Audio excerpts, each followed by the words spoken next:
ഏവർക്കും ഹോപ്സിൻ്റെ പുതിയൊരു യൂട്യൂബ് ക്ലാസ്സിലേക്ക് സ്വാഗതം. എൻ്റെ പേര് അരുൺ. നമ്മൾ കഴിഞ്ഞ ക്ലാസ്സിൽ ബയോളജിയിലെ അസ്ഥി വ്യവസ്ഥ എന്നൊരു ഭാഗമായിരുന്നു പഠിച്ചുകൊണ്ടിരുന്നത്. അതിൻ്റെ അക്ഷാസ്ഥികൂടം എന്ന ഭാഗം നമ്മൾ കംപ്ലീറ്റ് ചെയ്തു. ഇനി നമുക്ക് പഠിക്കാനുള്ളത് നമ്മുടെ ശരീരത്തിൻ്റെ അനുബന്ധ അസ്ഥികൂടത്തെക്കുറിച്ചാണ്. കഴിഞ്ഞ ക്ലാസ്സിൽ നമ്മൾ അക്ഷാസ്ഥികൂടവും അവിടെ വരുന്ന അസ്ഥികളും കംപ്ലീറ്റ് ആയിട്ടും പഠിച്ചു കഴിഞ്ഞു. ഇന്ന് നമ്മൾ പഠിക്കാൻ പോകുന്നത് അനുബന്ധ അസ്ഥികൂടത്തെക്കുറിച്ചാണ്. കഴിഞ്ഞ ക്ലാസ്സിൽ നമ്മൾ അക്ഷാസ്ഥികൂടമാണ് നമ്മൾ പറഞ്ഞത്. ശരീരത്തിൻ്റെ ഒരു ചട്ടക്കൂടായി പ്രവർത്തിക്കുന്ന അസ്ഥികൂടമാണ് അക്ഷാസ്ഥികൂടം, അല്ലേ? തലയോട്, മാറല്, നട്ടെല്ല്, വാരിയെല്ലുകൾ, ഇത് നാലും ചേരുന്നതായിരുന്നു ഇത് അക്ഷാസ്ഥികൂടം. അതിൻ്റെ കാര്യങ്ങൾ നമ്മൾ കംപ്ലീറ്റ് ആയിട്ടും കഴിഞ്ഞ ക്ലാസ്സിൽ ഡിസ്കസ് ചെയ്തതാണ്. ഇന്ന് നമ്മൾ പഠിക്കാൻ പോകുന്നത് ഈ അക്ഷാസ്ഥികൂടത്തിന് ചേർന്ന് വരുന്ന, അനുബന്ധിച്ച് വരുന്ന അസ്ഥികൂടമാണ് അനുബന്ധാസ്ഥികൂടം. ആ അനുബന്ധാസ്ഥികൂടത്തെ നമ്മൾ ഇംഗ്ലീഷിൽ, സയൻസിൽ പറയുന്നത് അപ്പൻഡിക്കുലാർ സ്കെലിട്ടൺ എന്നാണ്. അപ്പോൾ ഇന്ന് നമ്മൾ പഠിക്കാൻ പോകുന്നു അനുബന്ധാസ്ഥികൂടം. ഓക്കെ, അനുബന്ധാസ്ഥികൂടത്തിൽ വരുന്ന ആകെ അസ്ഥികളുടെ എണ്ണം 126 ആണ്. അനുബന്ധാസ്ഥികൂടത്തിൽ വരുന്ന ആകെ അസ്ഥികളുടെ എണ്ണം 126.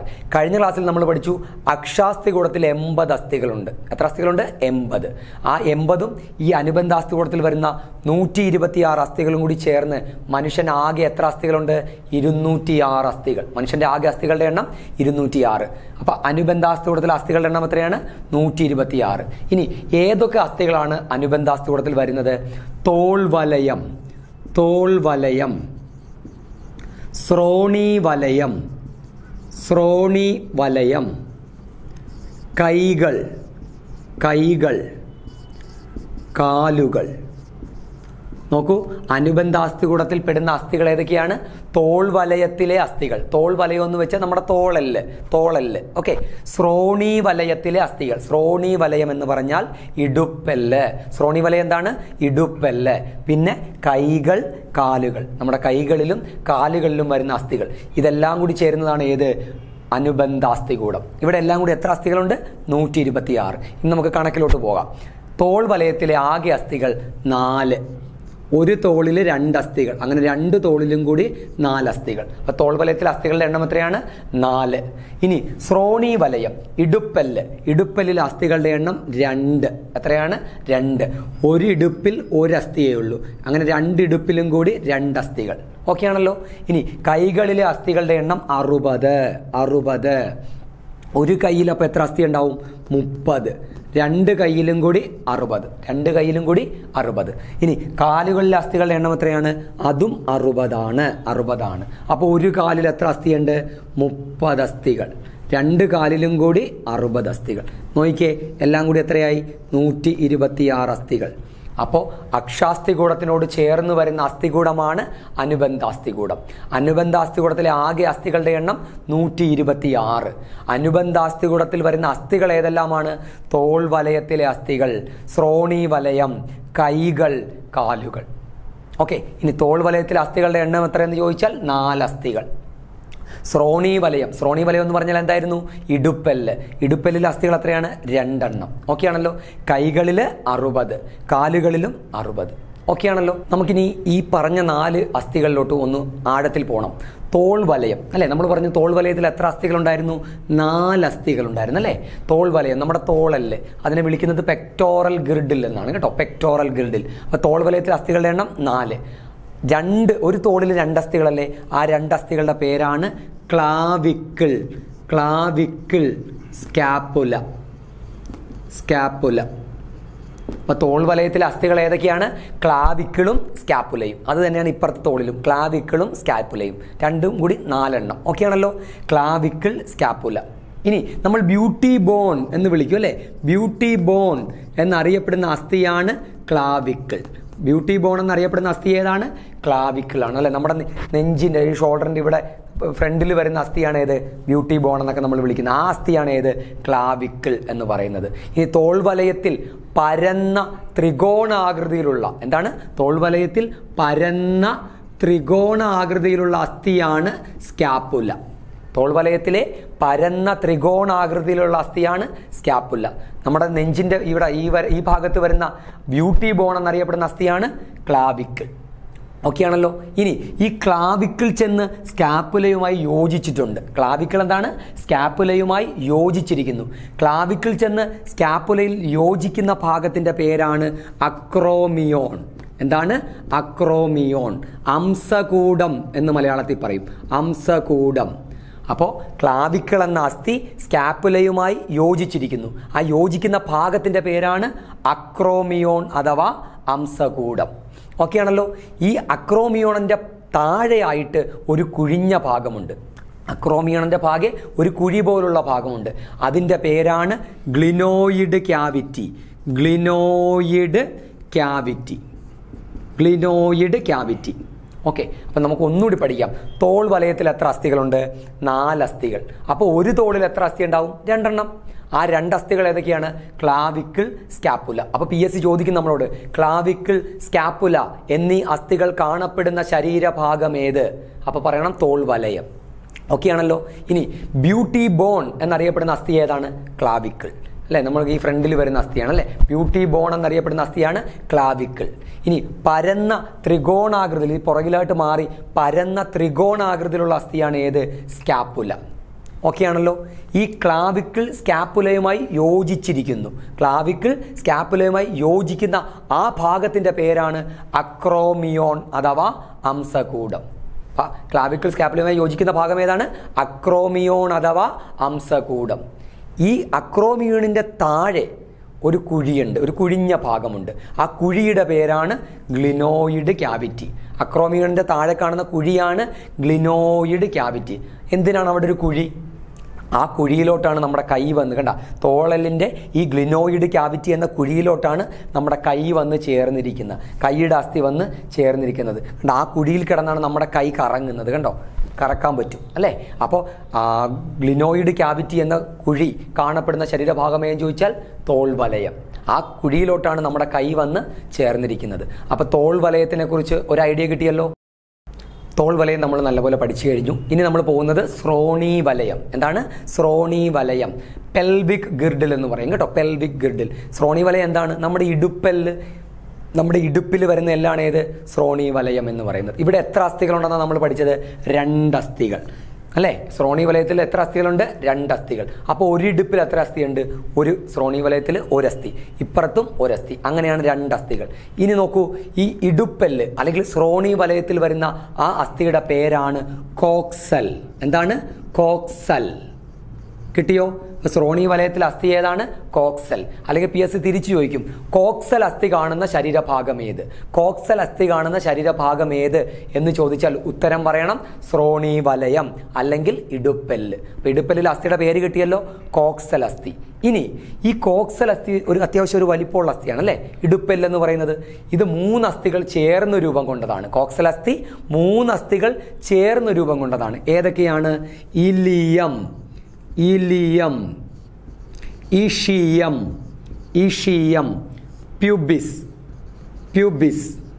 നോക്കൂ, കോക്സൽ അസ്ഥികൾ ഏതൊക്കെ അസ്ഥികൾ ചേർന്ന് രൂപം കൊണ്ടതാണ്?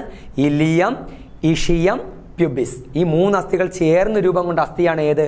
കോക്സൽ അസ്ഥി. ഓക്കെ ആണല്ലോ. ഇനി ഈ 3 അസ്ഥികളും ചേരുന്ന ഭാഗത്ത് ഒരു കുഴിയുണ്ട്. ഒരു കുഴി പോലത്തെ ഭാഗമുണ്ട്. ആ കുഴിയുടെ പേരാണ് അസറ്റാബുലം. അസറ്റാബുലം, അസറ്റാബുലം. അപ്പോൾ ഇലിയം, ഇഷിയം, പ്യൂബിസ് ഈ 3 അസ്ഥികളും ചേർന്നുണ്ടായ അസ്ഥിയാണ് ഏത്? കോക്സൽ അസ്ഥി, നമ്മുടെ ഇടുപ്പെല്ലിലെ അസ്ഥി. ഇനി ഇത് 3ഉം ചേരുന്ന ഭാഗത്ത് ഉണ്ടായ കുഴിയുടെ ഒരു കുഴിഞ്ഞൊരു ഭാഗമുണ്ട്. അതിൻ്റെ പേരെന്താണ്? അസറ്റാബുലം. ഇപ്പം നിങ്ങൾക്ക് മനസ്സിലായി കാണും എന്തിനാണ് ഈ കുഴി. ഈ കുഴിയിലോട്ടാണ് നമ്മുടെ കാല് വന്ന് ചേരുന്നത് അല്ലേ? തുടയല്, നമ്മുടെ തുടയിലെ അസ്ഥി വന്ന് ചേരുന്ന കുഴിയാണ് ഏത്? അസറ്റാബുലം. നമ്മുടെ കൈയുടെ അസ്ഥി വന്ന് ചേരുന്ന കുഴി ഏതായിരുന്നു? Glenoid cavity. എന്താണ്? Glenoid cavity. ഇനി കാല് വന്ന് ചേർത്ത് വെച്ചിരിക്കുന്ന കുഴിയാണ് ഏത്? അസറ്റാബുലം. ഒന്നുകൂടി പഠിക്കാം. ശ്രോണി വലയം എന്ന് പറഞ്ഞാൽ എന്താണ്? ഇടുപ്പെല്ല്. ഇടുപ്പെല്ലിൽ എത്ര അസ്ഥികളുണ്ട്? 2 അസ്ഥികൾ, ആകെ 2 അസ്ഥികൾ. ഓക്കെ, ആ അസ്ഥിയുടെ പേരെന്താണ്? കോക്സൽ അസ്ഥി. എന്താണ്? കോക്സൽ. ഈ കോക്സൽ അസ്ഥികൾ ഏതെല്ലാം അസ്ഥികൾ ചേർന്ന് രൂപം കൊണ്ടതാണ്? Ileum, ഇഷിയം, pubis. ഈ 3 അസ്ഥികൾ ചേർന്ന് രൂപം കൊണ്ടതാണ് കോക്സൽ അസ്ഥി. ഓക്കെ ആണല്ലോ. ഈ 3 അസ്ഥികളും ചേരുന്ന ഭാഗത്ത് ഒരു കുഴി പോലെയാണ്. ആ കുഴിയുടെ പേരാണ് അസറ്റാബുലം. എന്തിനാണ് അവിടെ ആ ഒരു കുഴി? ആ കുഴിയിലോട്ടാണ് നമ്മുടെ കാല് വന്ന് ചേർന്നിരിക്കുന്നത്, കാലിൻ്റെ അസ്ഥി വന്ന് ചേർന്നിരിക്കുന്നത്. ഓക്കെ ആണല്ലോ. അടുത്തത് നമ്മുടെ അനുബന്ധാസ്ഥികൂടത്തിൽ വരുന്ന അസ്ഥി ഏതാണ്? കൈകളിലെ അസ്ഥിയാണ് അല്ലേ. നമ്മൾ തോൾവലയം പഠിച്ചു അനുബന്ധാസ്ഥികൂടത്തിൽ, ശ്രോണി വലയവും നമ്മൾ പഠിച്ചു. ഇനി പഠിക്കാൻ പോകുന്നത് കൈകളിലെ അസ്ഥികൾ. നമ്മൾ നേരത്തെ പഠിച്ചു കൈകളിൽ 60 അസ്ഥികളുണ്ട്. അപ്പോൾ ഒരു കൈയിൽ എത്ര അസ്ഥി ഉണ്ടാവും? 30 അസ്ഥി. ഒരു കൈയിലെ അസ്ഥികളുടെ എണ്ണം എത്രയാണ്? 30. ആ 30 അസ്ഥികളെ കുറിച്ചാണ് പഠിക്കാൻ പോകുന്നത്. നോക്കൂ, ഹുമറസ് ഒരസ്ഥി. ഹുമറസ് എന്നും പറഞ്ഞ് ഒരസ്ഥി. ദേ കൈ ഇവിടുന്ന് നമ്മൾ തുടങ്ങുവാണേ, പഠിക്കാൻ വേണ്ടി നമുക്ക് പെട്ടെന്ന് ഓർത്തെടുക്കാം. കൈ ഇവിടുന്നാണ് തുടങ്ങുന്നത് അല്ലേ. അപ്പോൾ ഈ മസിൽ വരുന്ന ഭാഗത്തെ അസ്ഥി കണ്ടോ, ഈ മസിലിൻ്റെ ഉള്ളിലെ ഈ അസ്ഥിയുടെ പേരാണ് ഏത്? ഹുമറസ്. നമ്മുടെ മസിൽ വരുന്ന ഭാഗത്തെ അസ്ഥിയുടെ പേരാണ് ഹുമറസ്. അത് ഒരസ്ഥിയാണ്. ഓക്കെ ആണല്ലോ. ഇനി റേഡിയസ്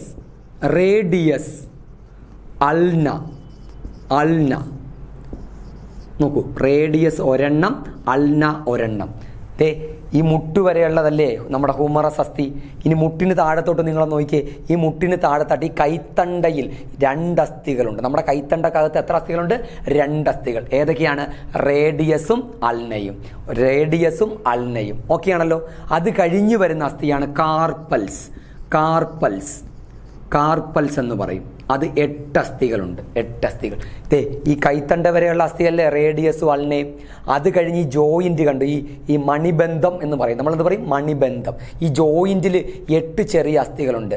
അതിൻ്റെ പേരാണ് കാർപ്പൽസ്. ഏതാണ്? കാർപ്പൽസ്. നമ്മുടെ ജോയിന്റിൽ വരുന്ന അസ്ഥിയാണ് കാർപ്പൽസ് എന്ന് പറയുന്നത്. ഓക്കെ ആണല്ലോ. അത് കഴിഞ്ഞ് നോക്കിയേ, പിന്നെ നമ്മുടെ കൈപ്പത്തിയാണല്ലേ. നമ്മുടെ കൈപ്പത്തിയാണ്. ഈ കൈപ്പത്തിക്കകത്ത് അസ്ഥികളുണ്ട്. അതിൻ്റെ പേരാണ് മെറ്റാകാർപ്പൽസ്. കൈപ്പത്തിയിൽ വരുന്ന അസ്ഥികൾ ഏതാണ്? മെറ്റാകാർപ്പൽസ്. അത് 5 എണ്ണം. എത്രയാണ്? 5 അസ്ഥികൾ. മെറ്റാകാർപ്പൽസ് എത്രയാണ്? 5. ഇനി വിരലുകളാണ് അല്ലേ. ഇപ്പം കൈപ്പത്തി വരെയായി. പിന്നെ വിരലുകളിലെ അസ്ഥിയാണ്. വിരലുകളിലെ അസ്ഥിയെ വിളിക്കും ഫലാഞ്ചസ്. അത് 14 അസ്ഥികളുണ്ട്. നമ്മുടെ വിരലുകളിൽ എത്ര അസ്ഥികളുണ്ട്?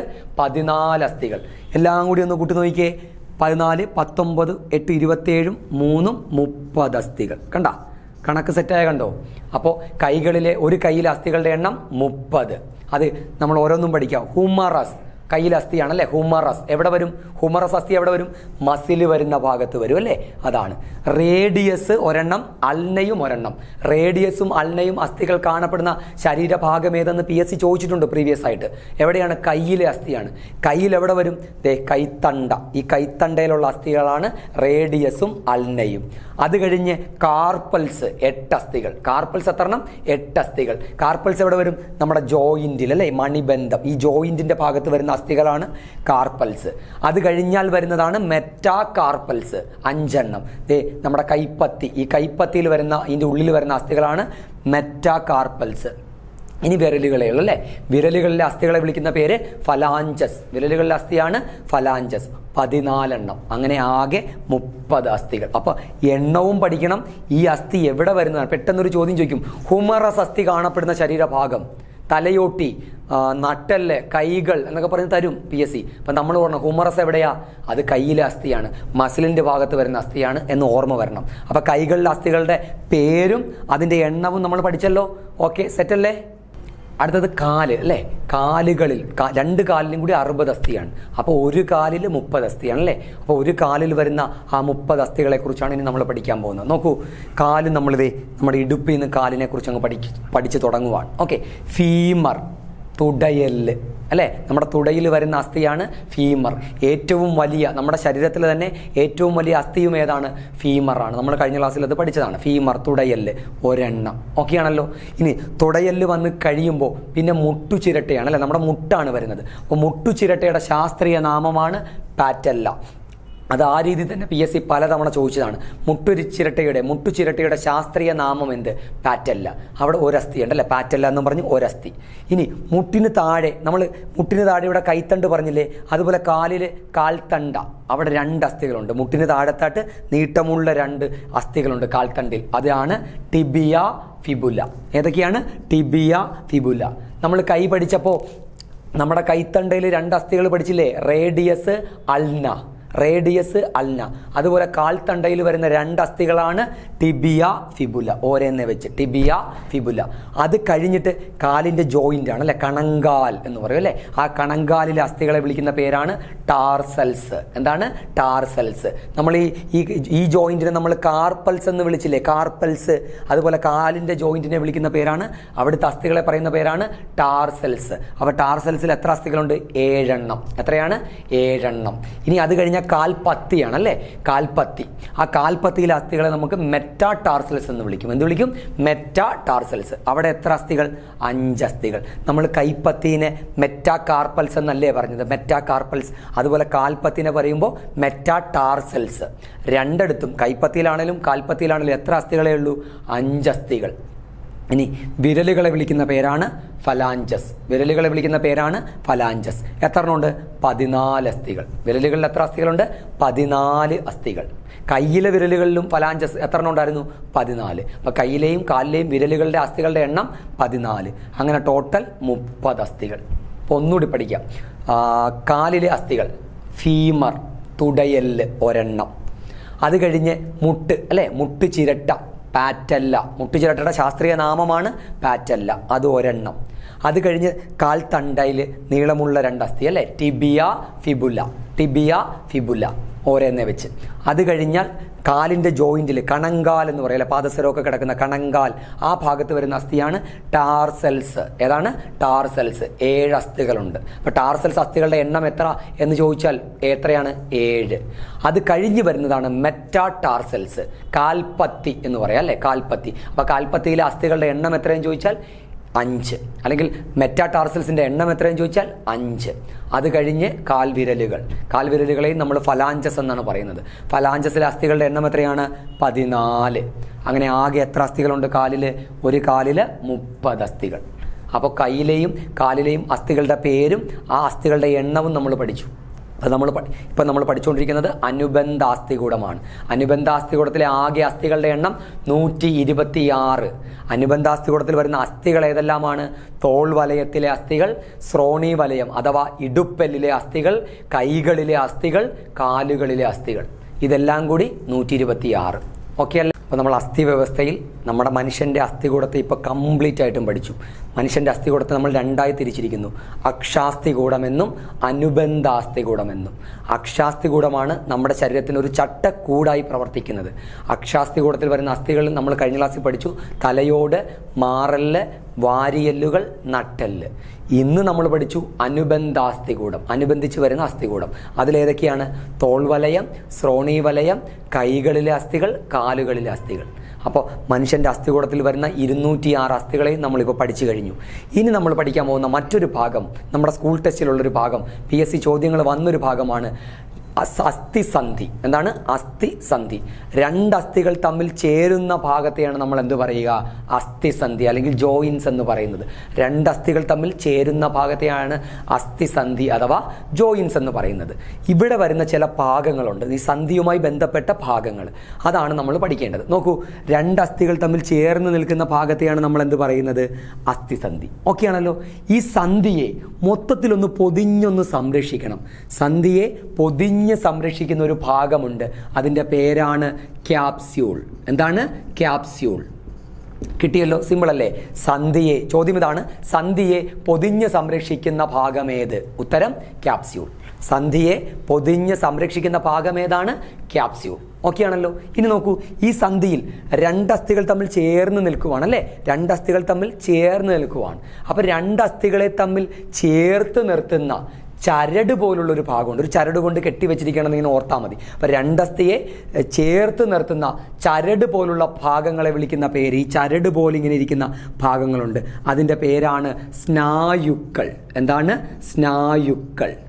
നമ്മൾ ലിഗമെൻസ് എന്ന് പറയും. ലിഗമെൻസ്. സയൻസിൽ പറയുന്നത് എന്താണ്? ലിഗമെൻസ്. അപ്പോൾ സ്നായുക്കൾ എന്താണെന്ന് ചോദിച്ചാൽ എന്ത് പറയണം? സന്ധിയിൽ 2 അസ്ഥികളെ തമ്മിൽ ചേർത്ത് നിർത്തുന്ന ചരട് പോലുള്ള ഭാഗങ്ങളാണ് സ്നായുക്കൾ അഥവാ ലിഗമെൻസ്. അപ്പോൾ വേറൊരു ചോദ്യം ഇവിടുന്ന് വരും.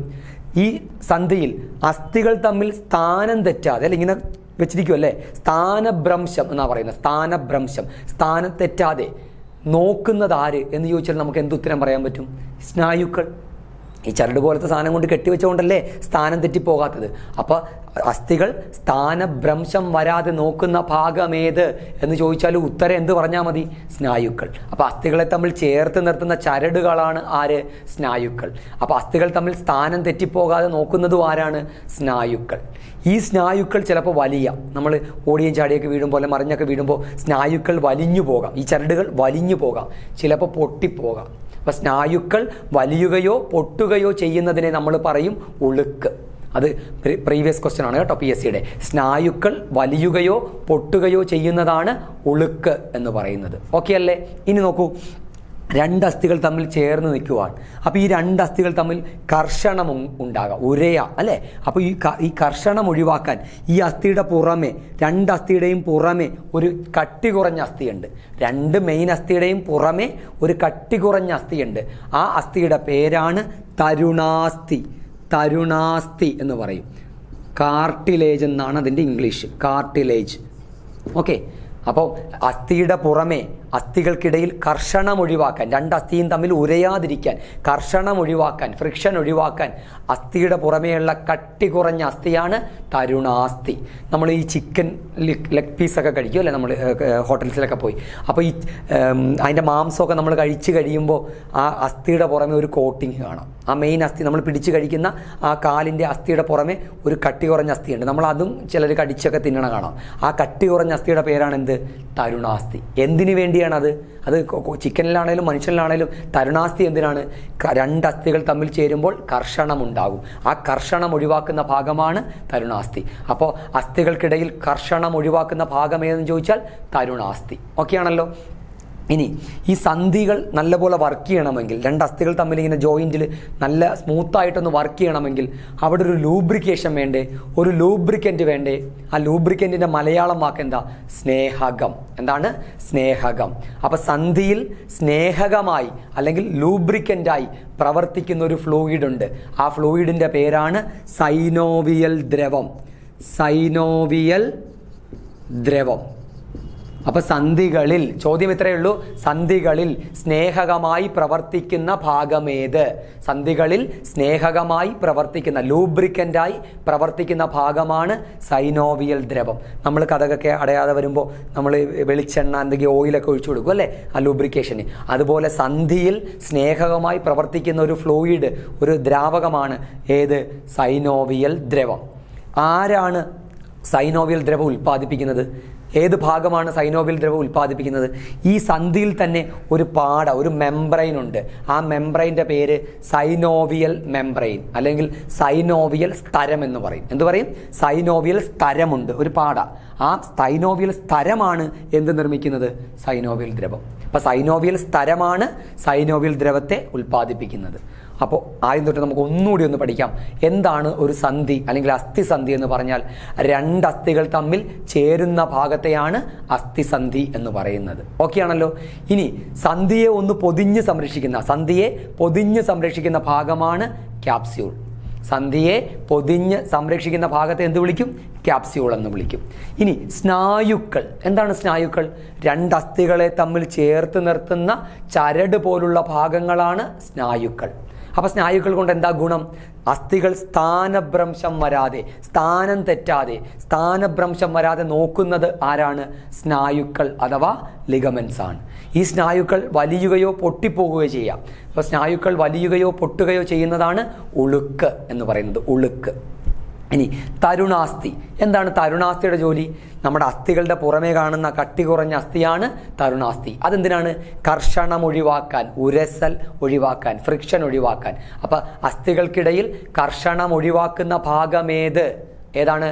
തരുണാസ്ഥി, കാർട്ടിലേജ് എന്ന് പറയും. ഇനി ഈ സന്ധിയിൽ നമ്മുടെ ജോയിൻസിൽ ഒരു ലൂബ്രിക്കേഷൻ വേണ്ടേ? ജോയിൻസ് ഒക്കെ നല്ലപോലെ ഒന്ന് വർക്ക് ചെയ്യണമെങ്കിൽ ഒരു സ്നേഹകം, ഒരു ലൂബ്രിക്കൻ്റ് വേണം. അപ്പോൾ സന്ധിയിൽ സ്നേഹകമായി ലൂബ്രിക്കൻ്റായി പ്രവർത്തിക്കുന്ന ഭാഗമാണ് സൈനോവിയൽ ദ്രവം. ഏതാണ്? സൈനോവിയൽ ദ്രവം. ആരാണ് സൈനോവിയൽ ദ്രവത്തെ നിർമ്മിക്കുന്നത്? സൈനോവിയൽ സ്തരമാണ്. ഇവിടെ ഒരു സ്തരമുണ്ട്, ഒരു മെംബ്രെയിൻ ഉണ്ട്.